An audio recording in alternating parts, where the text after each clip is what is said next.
नमस्कार। उत्तराखंड की खबरों में आप सभी का स्वागत है। आपके साथ मैं हूं सचिन वर्मा। अल्मोड़ा में जन जन की सरकार जन जन के द्वार कार्यक्रम के तहत प्रशासन गांव की ओर बहुउद्देशीय शिविर का आयोजन किया गया, जहां मुख्यमंत्री पुष्कर सिंह धामी ने शिरकत कर भव्य रोड शो किया। इस मौके पर पार्टी कार्यकर्ताओं ने उनका भव्य स्वागत करते हुए जिंदाबाद के नारे भी लगाए। इस मौके पर कई अधिकारियों समेत स्थानीय लोग बड़ी संख्या में मौजूद रहे। वहीं शिविर में पहुंचकर सीएम धामी ने कई विभागों की ओर से लगाए गए स्टॉलों का निरीक्षण किया।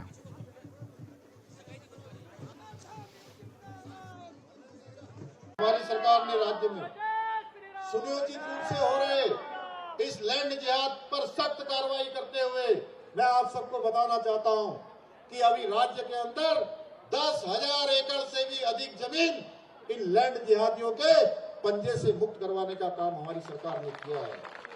लेकिन कांग्रेस की आंखों पर वोट बैंक की पट्टी चढ़ी हुई है। उन्हें इस वोट बैंक के चक्कर में लैंड जिहाद कहीं दिखाई नहीं देता है। भाइयों बहनों, कहीं उनको नजर नहीं आता है। भाइयों बहनों, हमने जब प्रदेश में पूरे देश के अंदर जो भारत का जब संविधान बन रहा था, बाबा साहब अम्बेडकर जब देश का संविधान बना रहे थे, संविधान निर्माता संविधान का निर्माण कर रहे थे, उस समय उन्होंने उसमें ये प्रावधान किया था। संविधान के अनुच्छेद 44 में प्रावधान किया था कि देश के अंदर रहने वाले, चाहे वो किसी वर्ग का हो, किसी पंथ का हो, किसी समुदाय का हो, सबके लिए देश के अंदर एक समान कानून लागू होना चाहिए। भाइयों बहनों, मुझे आज इस बात का संतोष है कि मैं ये श्री प्रमोद नैनवाल जी जब यहाँ से भारतीय जनता पार्टी के प्रत्याशी के रूप में 2022 के चुनाव में जब खड़े हुए थे, तब मैंने आपके सामने वचन दिया था कि हमारी नई सरकार बनेगी तो हम प्रदेश के अंदर रहने वाले, चाहे किसी वर्ग का होगा, पंथ का होगा, किसी समुदाय का होगा, सबके लिए एक समान कानून लागू करेंगे। और हमने ये वचन निभाया है। भाइयों बहनों, हमने प्रदेश के अंदर समान नागरिक संहिता का कानून लागू किया है।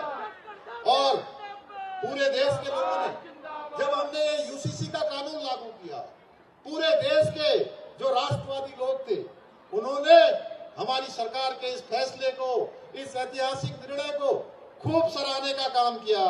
लेकिन कांग्रेस को हमारे इस समान नागरिक संहिता से भी तकलीफ है। भाइयों बहनों, उन्हें लगता है कि एक विशेष समुदाय के अधिकार छीने जा रहे हैं। परंतु आप ही बताइए, क्या हम उत्तराखंड में महिलाओं का शोषण बर्दाश्त कर सकते हैं? क्या किसी सिर्फ धर्म के आधार पर कानून के साथ खिलवाड़ करने वालों को खुली छूट दे सकते हैं क्या? लेकिन कांग्रेस अपने वोट बैंक की राजनीति के चक्कर में इस सच्चाई का सामना नहीं करना चाहती। भाइयों बहनों, हमने उत्तराखंड में पनप रही विभाजनकारी मानसिकता के खिलाफ राज्य में एक नया कानून लाकर राज्य के अंदर मदरसा बोर्ड को समाप्त करने का भी निर्णय लिया है। और अगले वर्ष से 1 जुलाई 2026 से उत्तराखंड के अंदर चलने वाले सभी मदरसे, वो मदरसे बंद हो जाएंगे जिनमें राज्य के शिक्षा बोर्ड का पाठ्यक्रम नहीं पढ़ाया जाएगा। हम देवभूमि में जिहादी मानसिकता को पनपाने वाले अलगाववादी केंद्र नहीं, बल्कि ज्ञान और संस्कार के मंदिर स्थापित करना चाहते हैं। हमने राज्य में बच्चों को गुमराह करने वाले 250 से भी अवैध रूप से चलने वाले मदरसों पर ताला लगाने का काम भी हमारी सरकार ने किया है। और जब हम इन मदरसों पर ताला लगाते हैं, अवैध रूप से चलने वाले जो बच्चों को अच्छी शिक्षा, अच्छे संस्कार नहीं देते, भाइयों बहनों, इसमें भी हमारे कांग्रेस के मित्रों को परेशानी होती है। अब इसमें भी उनको क्या परेशानी है? भाई, हम तो कह रहे हैं सबको शिक्षा का अधिकार मिलना चाहिए।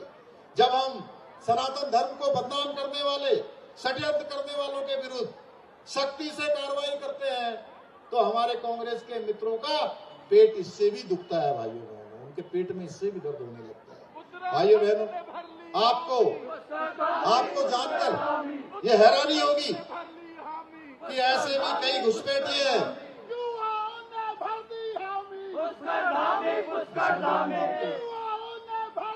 सभी 5 मिनट बाद नारे लगा, 5 मिनट का विषय रह गया, 5 मिनट और।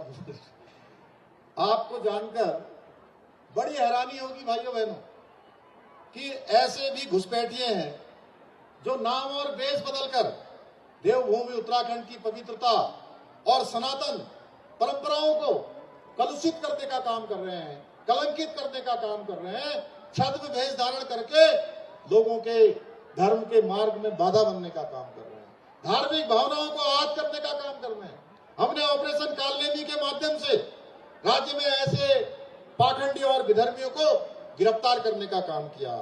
इसमें भी कांग्रेस के लोगों को बड़ी समस्या है, लेकिन मैं स्पष्ट कर देना चाहता हूं कि हम ऐसे घुसपैठियों को देवभूमि उत्तराखंड से निकालकर वापस वहीं पहुंचा रहे हैं जहां से वो आए हैं। आप लोग देवभूमि की सांस्कृतिक पहचान कहे जाने वाले अल्मोड़ा जनपद के निवासी हैं, इसलिए मैं आप लोगों से यह आह्वान करना चाहता हूं कि आप सभी मिलकर इस प्रकार की जो मानसिकता है, इस प्रकार की मानसिकता को जवाब देने का काम करें। इन्हें स्पष्ट करें कि देवभूमि में इनकी साजिश बिल्कुल भी बर्दाश्त नहीं की जाएगी। देवभूमि में इस प्रकार का काम किसी भी कीमत पर स्वीकार नहीं किया जाएगा। मुख्यमंत्री पुष्कर सिंह धामी ने अल्मोड़ा के हेमवती नंदन बहुगुणा स्टेडियम में आयोजित कार्यक्रम को संबोधित किया और उसमें कार्यक्रम में मुख्यमंत्री ने तमाम बातों का जिक्र किया, जहां पर मुख्यमंत्री ने खेल को लेकर अपनी बात रखी और खेल महोत्सव का धामी ने उसका शुभारंभ भी किया। सांसद खेल महोत्सव में 900 से ज़्यादा खिलाड़ी जो हैं प्रतिभाग कर रहे हैं और खेल प्रतियोगिताओं का उद्घाटन किया गया। इस खेल महाकुंभ में अल्मोड़ा, बागेश्वर, चंपावत और पिथौरागढ़ से करीब 900 प्रतिभागी हिस्सा ले रहे हैं। वहीं सीएम का स्टेडियम पहुंचने पर भव्य स्वागत किया गया। इस मौके पर मुख्यमंत्री ने खिलाड़ियों से मुलाकात कर उनका उत्साहवर्धन किया और खेलों को युवाओं के सर्वांगीण विकास का माध्यम बताया। मीडिया से रूबरू होते हुए सीएम ने कहा कि प्रदेश को देवभूमि के साथ खेल भूमि बनाने का प्रयास सरकार कर रही है। अल्मोड़ा में खेल प्रतिभाओं को बढ़ाने के लिए छात्रावास और डीनापानी में उच्च स्तरीय स्टेडियम बनाने का काम किया जाएगा।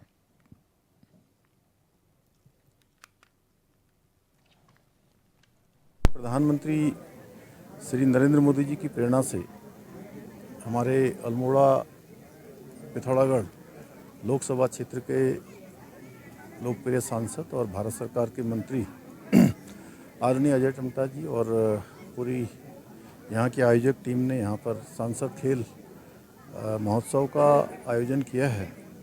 और निश्चित रूप से ये खेल महोत्सव हमारे इस पूरे संसदीय क्षेत्र के खिलाड़ियों के लिए एक अच्छा मंच बनेगा, अच्छा स्थान बनेगा।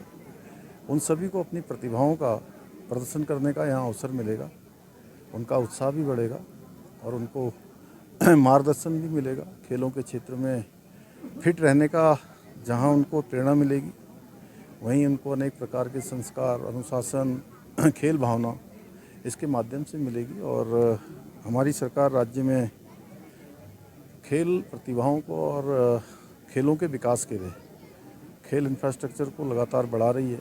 अभी हमने इसी वर्ष राष्ट्रीय खेलों का आयोजन हमारे राज्य के अंदर हुआ, जो हमारे लिए एक बहुत, हमारे खिलाड़ियों के लिए भी, राज्य की दृष्टि से भी बहुत महत्वपूर्ण था, जहां हम खेल भूमि को, देवभूमि को खेल भूमि के रूप में भी आगे बढ़ाने में बहुत हद तक सफल रहे हैं। प्रदेश में कैबिनेट विस्तार को लेकर लंबे समय से चर्चा होती आ रही है। प्रदेश में 2027 के विधानसभा चुनाव अभी नजदीक हैं। विपक्ष भी खाली पड़े 5 पदों और कैबिनेट विस्तार को लेकर सवाल खड़ा करता हुआ दिखाई दे रहा है, जिसको लेकर राज्यसभा सांसद नरेश बंसल का कहना है कि विपक्ष की हरकतें पूरे तरीके से ये हैं कि वे खुद भी चाहते हैं, ये सिर्फ मुख्यमंत्री के हाथ में है कि वो मंत्रिमंडल का विस्तार कब करेंगे। नहीं, हम तो चाहते हैं उनकी हसरतें पूरी हो, और जब तक विस्तार नहीं होगा तब तक अटकलें भी लगेंगी। राजनीति है, उसको आप नकार नहीं सकते। लेकिन ये पूरी तरह से माननीय मुख्यमंत्री जी का विवेक है कि वो अपने मंत्रिमंडल का कब विस्तार करते हैं।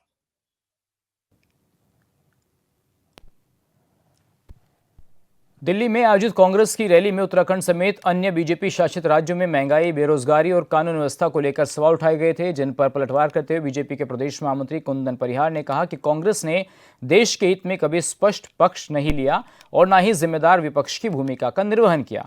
उन्होंने कहा कि कांग्रेस अपनी नकारात्मक मानसिकता के चलते न तो सत्ता में रहते हुए कोई ठोस काम कर पाती है और न ही विपक्ष में रहकर जनहित के मुद्दों पर सार्थक भूमिका निभाती है।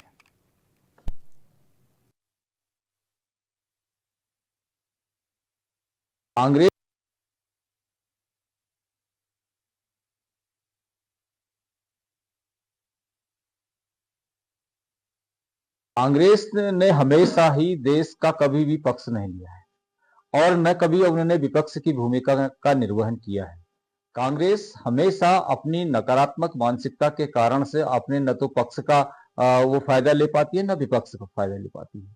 जब वो सत्ता में रहती है तब भी वो ऐसा कुछ काम नहीं कर पाती है और जब विपक्ष में रहती है तो भी उसका भूमिका का निर्वहन नहीं कर पाती है। इसलिए कांग्रेस जो भी आरोप लगाती है निराधार है, सत्य से कोसों दूर है।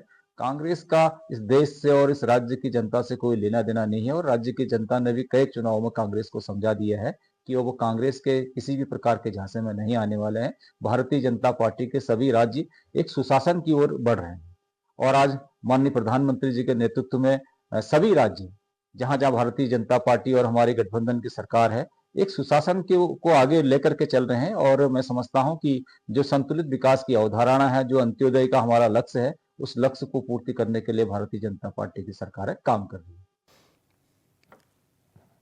पूर्व शिक्षा मंत्री और गदरपुर से बीजेपी विधायक अरविंद पांडे ने एचएनएन से खास बातचीत में विपक्ष की ओर से उनके बयानों पर लगाए जाने वाले आरोपों पर कहा कि विपक्ष का काम ही बीजेपी के हर कदम का विरोध करना है, इसमें कुछ भी नया नहीं है।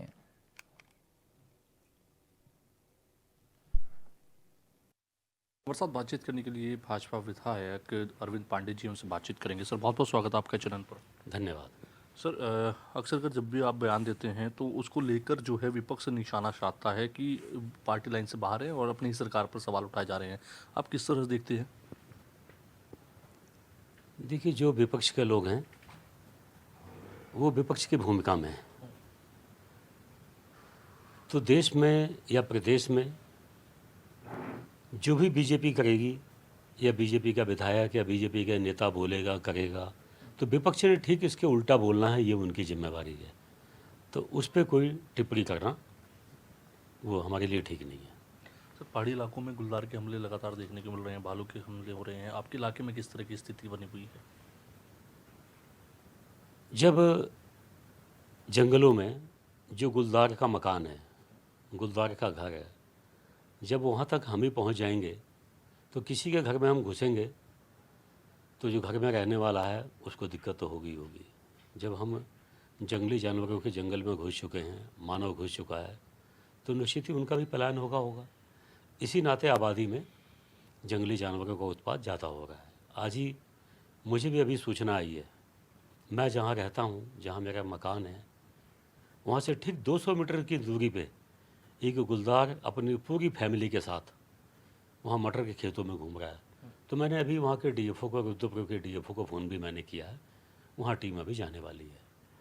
लेकिन इसके लिए हमारी सरकार, हमारे वन मंत्री, हमारे मुख्यमंत्री जी निरंतर प्रयास में है कि जनहानि कोई ना हो और गवर्नमेंट लगातार प्रयास कर रही है कि ऐसी घटनाएं ना हो। सर आपको क्या लगता है कि गदरपुर में ऐसी कौन सी समस्याएं हैं जिनको लगता है कि पक्ष विपक्ष से उठकर जो है उन पर काम करने की आवश्यकता, उन मुद्दों पर ध्यान देने की आवश्यकता है? देखिए, डेवलपमेंट है, ये डेवलपमेंट ऐसा विषय है कि जो कभी बंद नहीं हो सकता।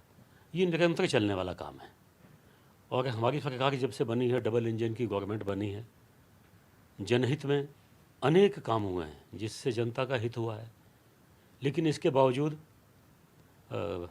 डेवलपमेंट या जो विकास है ये सतत चलने वाली प्रक्रिया है और निरंतर जनहित में जो भी हमको आदेश मिलता है या जो ज़मीन पे दिखता है कि होना चाहिए, मैं और हमारी सरकार उसके लिए निरंतर प्रयास करती है। चाहे सड़क का हो, चाहे बिजली का हो, चाहे पानी का हो, चाहे हाईवे का हो, चाहे स्वास्थ्य को लेके है, चाहे शिक्षा को लेके है, ये काम हमारी सरकार में जनहित में अच्छे हुए हैं। और मेन काम है कि जैसे जैसे परिस्थितियाँ बदलती हैं, कानून व्यवस्था भी ऐसी आगे एक चुनौती के रूप में आती है। हम लोगों का इलाका तो वैसे भी यूपी से लगता हुआ है, लेकिन सौभाग्य की बात है कि यूपी में कानून व्यवस्था बहुत अच्छी होने की वजह से उसका प्रभाव हम लोगों के इलाके में भी है। तो दोनों सरकारें इस पे बहुत अच्छा काम कर रही हैं, कानून व्यवस्था पे अच्छा काम कर रही हैं। जो पहले अपराध होते थे, जघन्य हत्याएं होती थीं, ज़मीनी जायदाद के झगड़े होते थे, तो उस पर कहीं ना कहीं गिरावट आई है और कानून भी कायदा कानून भी प्रदेश में अच्छा है। सर, आप बेबाकी से बोलने पर जाने जाते हैं। अब जो भी बात होती है चाहे वो सरकार की पार्टी लाइन से हटकर हो या सरकार से, तो लेकिन आप कह देते हैं। आप क्या मानते हैं कि विधायक के तौर पर कई बार सरकार की खामियों को लेकर भी बोलना ठीक रह जाता है? देखिए, सरकार कोई जादू की छड़ी नहीं है। सरकार अपनी विचारधारा के तहत, अपनी पार्टी के रीति नीति के तहत, संविधान के तहत अपना काम करती हैं और उस सरकार से जुड़े हुए नेता और अधिकारी दोनों काम करते हैं। लेकिन कुछ अब व्यक्ति है, अधिकारी भी इंसान हैं, कुछ लोग ऐसे होते हैं जो अपने निजी लाभ के लिए सरकारों पर धब्बा लगाने का काम करते हैं, जिससे कि जो जनता है, जनहित प्रभावित होता है। तो जो जनप्रतिनिधि होता है उसको जनता इसीलिए बनाती है कि उसके हितों की अनदेखी ना हो, और जब अनदेखी हो तो जिस व्यक्ति को जनता जनप्रतिनिधि बनाती है, उस जनप्रतिनिधि का दायित्व बनता है कि जनहित में, जनता के हितों के लिए पार्टीबाजी से अलग हटकर जनहित में खड़ा होना चाहिए। तो ये कोई गलत नहीं है, और इसमें अन्य दलों की क्या उनकी सोच है मैं उस पर तो नहीं कहूँगा, लेकिन मैं अपनी बात कह सकता हूँ कि देखो, हम तो बाल्यकाल से संघ के स्वयंसेवक हैं, और जिस कालखंड के हम लोग स्वयंसेवक हैं उसमें संघ को स्थापित करने के लिए, बीजेपी को स्थापित करने के लिए अनेक प्लेटफॉर्म पे अनेक तरह के संघर्ष होते थे। तो उस संघर्षों से निकले हुए लोग हैं हम लोग, तो वो हम लोगों के ब्लड में है। तो आज भी जो हमने अपने उस बुरे वक्त में हमने सीखा है, जो देखा है, हम लोगों के ब्लड में वही है।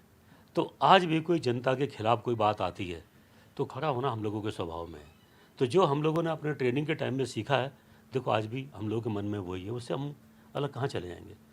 तो आज के ज़माने में जो नई पीढ़ी है, किसी को लग सकता है कि ये तो गलत है, ये सही है, वो अपने अपने मन से सही या गलत का परिभाषा लोग बना लेते हैं। लेकिन हमें लगता है कि हमने संघर्ष करके यहाँ तक पहुँचे हम लोग। तो आज भी जब कोई अधिकारी जनता के खिलाफ कोई काम करता है तो हमको लगता है कि ठीक है, नहीं है। तो मेरा संघ, मेरा संगठन, हमारी पार्टी ने हमको जो सिखाया है, हम उसी के तहत अधिकारियों के खिलाफ, या कोई लगता है कि ये गलत हो रहा है तो उसके खिलाफ बोलना हमारे स्वभाव में है।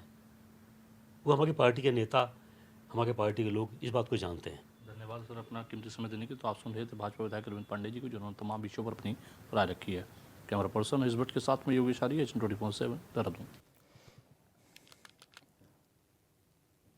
बीजेपी प्रदेश महामंत्री कुंदन परिहार ने दिसंबर के पार्टी कार्यक्रमों की जानकारी साझा की है। उन्होंने बताया कि भारतीय जनता पार्टी 25 दिसंबर को अटल बिहारी वाजपेयी के जन्म शताब्दी पर कई जिलों में कार्यशाला का आयोजन करेगी और हमारे इसमें कवि सम्मेलन होने हैं।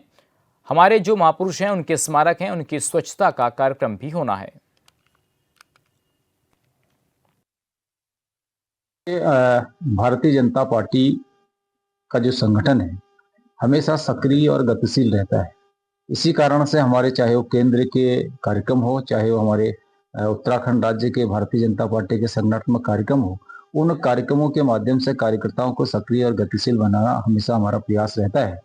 अभी हमारा जो कार्यक्रम है 25 दिसंबर को श्रद्धेय अटल बिहारी वाजपेयी जी की जन्म शताब्दी है।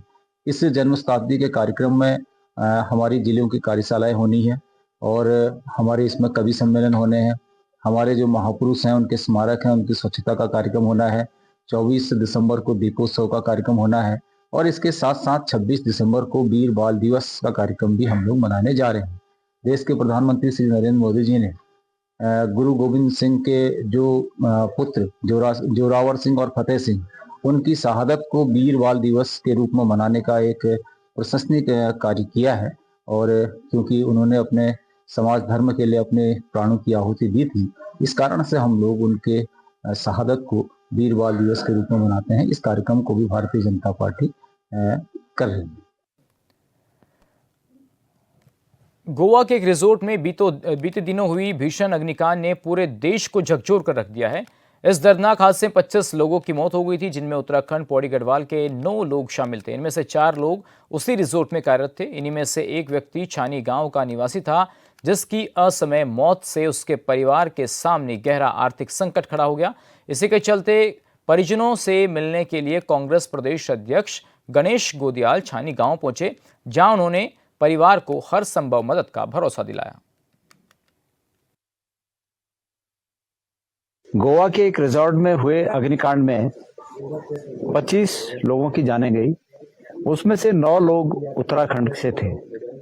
उन 9 लोगों में 5 लोग कर्मचारी थे, उस रिजॉर्ट में काम करने वाले कर्मचारी थे, और 4 लोग उत्तराखंड मूल के दिल्ली में रहने वाले लोग पर्यटक के रूप में वहां गए थे। उसमें से एक बालक जिसका नाम सुमित नेगी और विकासखंड पावो के छानी गांव का रहने वाला था, वो भी शामिल था। और मैं आज उस बालक के गांव में आ रखा हूँ। मेरे बगल में ये उसके पिताजी बैठे हुए हैं, श्री गजेंद्र सिंह जी, और एक ही बेटा था और वो बेटा दुर्भाग्य से काल कलवित हो गया। लेकिन मैं उत्तराखंड सरकार से, खास करके माननीय मुख्यमंत्री पुष्कर सिंह धामी से एक निवेदन करना चाहता हूँ। कोई राजनीति की बात नहीं है। इस उम्र में 29 साल की उम्र में जो बालक हम सब से विदा हो गया, और अन्य भी हमारे जो उत्तराखंड के साथी हैं बहुत कम उम्र के हैं जो काम करने वहाँ गए थे, और वो हमसे सब उनका जीवन समाप्त हो चुका।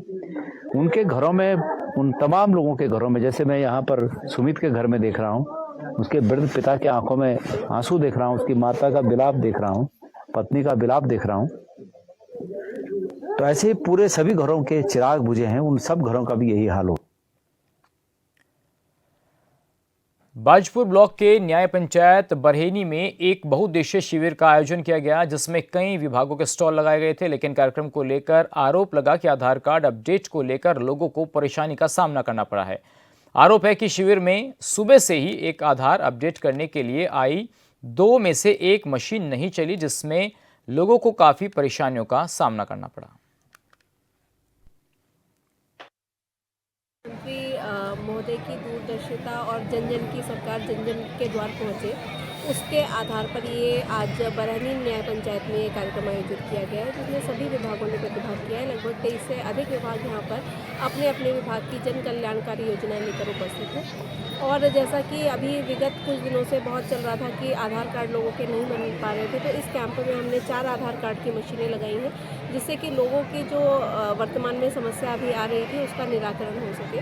इसके अलावा CSC सेंटर और इत्यादि जो भी सुविधाएं हम इनको यहाँ प्रदान कर सकते थे, स्वास्थ्य विभाग, आयुष्मान कार्ड और दिव्यांग सर्टिफिकेट, सभी कुछ इस कैंप के अंतर्गत बनाया जा रहा है। और हमारी कोशिश है कि हम जो जनता, जो सरकार की महत्वपूर्ण योजनाएं हैं, उनको उनके जनता के घर घर तक पहुँचा सकें।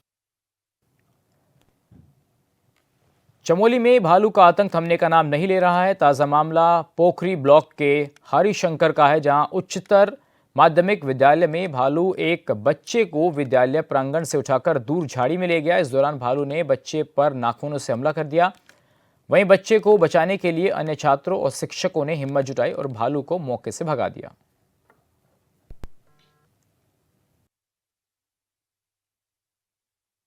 सुबह संज्ञान में आया कि एक विद्यालय में किसी बच्चे को भालू ने आक्रमण कर दिया है। इस संबंध में मेरे द्वारा तत्काल वन विभाग को निर्देशित किया गया है। वन विभाग की टीम इसमें गई है, साथ में हमारे प्रशासन के प्रतिनिधि इसमें गए हैं, और इसमें वन विभाग के जो रेंजर हैं, रेंजर को मैंने निर्देश दिया है कि आप जो विद्यालय के समय अपनी गश्त बढ़ाइए और अपने वहाँ पर कोई प्रतिनिधि या अपने जो गश्त करने वाले हैं उनको बच्चों को सुरक्षित पहुँचाने में मदद करें।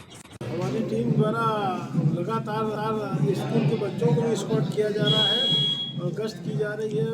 भालुओं को भगाने का पूरा प्रयास किया जा रहा है, पटाखे और उससे हवाई फायर से। लेकिन हरिशंकर स्कूल में आज बड़ी दुर्घटना होने से बच गई। लोगों का आशीर्वाद, हमारी टीम वहाँ मौके पे थी, लेकिन फिर भी ये घटना हो गई है। तो हमने आज उसे भालू को पकड़ने, ट्रैंक्विलाइज करने की परमिशन मांगी है, जो कल तक शायद मिल जाएगी। और हम कल खुद ही वहाँ पे जा रहे हैं हरिशंकर स्कूल।